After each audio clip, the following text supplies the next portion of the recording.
Ya, dari Mandalika kita menyaksikan start MotoGP 2022 Mandalika.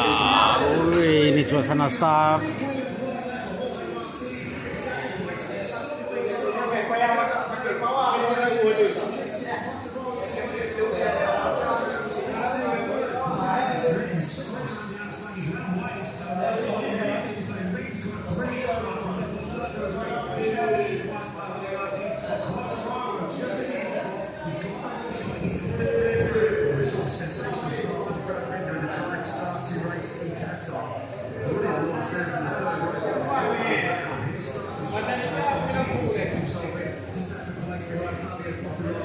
Mandalika.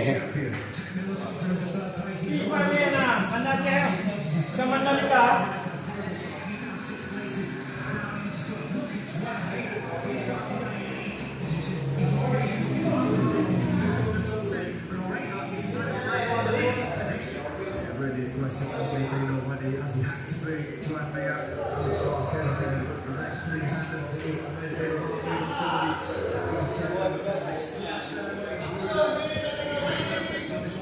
Fabio Quartararo just where he wanted to be, coming under early pressure here, attacking hard as the Portuguese man Miguel Oliveira, just over 20 seconds.